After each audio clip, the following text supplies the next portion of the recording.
Good morning. রটি দ্য রটুলার পেজে সকলকে জানাই স্বাগত। আজকে আমরা এয়ারপোর্ট গেছিলাম, আমি, রটি আর রটির দাদা।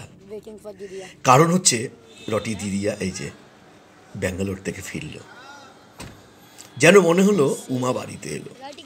সত্যি তাই। রটিকে দেখুন, রটির দাদার উচ্ছ্বাসটা শুনুন। আমি তো চলে গেছি রটির দিদিয়াকে আনতে। রটির দিদিয়া চলে এসছে। রটি কিন্তু বুঝে ফেলেছে যে দিদিয়া চলে এসছে। এবার আপনারা দেখুন রটির উচ্ছ্বাসটা দেখুন। সত্যি ওরাই মনে হয় পারে এইভাবে ভালোবাসতে। কারণ আমরাও যে এরকম, আমরাও ওর দিদিয়ার জন্য ওয়েট করে থাকি কখন দিদিয়া আসবে। রটিও ঠিক তাই।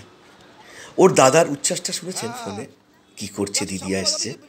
হ্যাঁ, দিদিয়া অনেকটা দূরে থাকে, রটি সেটা বুঝছে। যেন মনে হচ্ছে গাড়িটা ভেঙে ফেলবে। সাউন্ডটা শুনুন, কি সুন্দর করে দিদিয়াকে ডাকছে। এয়ারপোর্টের লোকরা তো তাকিয়ে তাকিয়ে শুধু দেখছে। হ্যাঁ, এই হচ্ছে আপনাদের রটি। শুধু দেখুন, এবার রটি গাড়িতে বসে দিদিয়ার দিকে তাকিয়েই আছে, যেন দিদিয়াকে কতদিন দেখেনি। দিদিয়াটা ওর। এই হচ্ছে আপনাদের রটি। এবার একটা গল্প বলি। রটি জানে দিদিয়া আসলেই গাড়িতে করে আমরা ঘুরতে যাই। তা আমরা সবাই নেমে পড়েছি। রটি কিছুতেই নামছে না, ও আরও ঘুরবে। দিদিয়া ওকে বোঝাচ্ছে যে আজকে তো না, আজকে আমি এসছি, তুমি নামো। সে কিছুতেই নামবে না। তারপর দিদিয়ার কথাতে উনি নামলেন। এবার দেখুন আর একটা দৃশ্য। দিদিয়া রটির তোয়ালেটা তুলে নিল। এবার রটি নামছে। রটি এবার বুঝে গেছে দিদিয়া বাড়িতে এসে গেছে। ব্যাস, শুরু হয়ে গেল ওর দাপাদাপি, ওর দেখানো যে ওর দিদিয়া ওর বাড়িতে এসছে।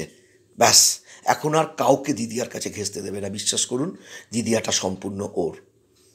দিদিয়াকেও দেখুন, একটুও ক্লান্তি নেই। আমার থেকে তোয়ালেটা নিয়ে নিয়েছে।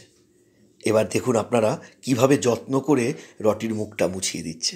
হ্যাঁ, আমরা এরকম। আমরা রটি যাতে ভালো থাকে, স্বাচ্ছন্দ্যে থাকে, চেষ্টা করি। কারণ এই গরমে রটির প্রচণ্ড লালা বেরোয়। দেখুন কি সুন্দর করে দিদিয়া রটির মুখটা মুছে দিচ্ছে, কোনো ক্লান্তি নেই। আপনারাও এইভাবে ভালোবাসুন আপনার পোষ্যকে, ওরা সম্পূর্ণটা উজাড় করে দেবে। ভালো থাকুন, সুস্থ থাকুন।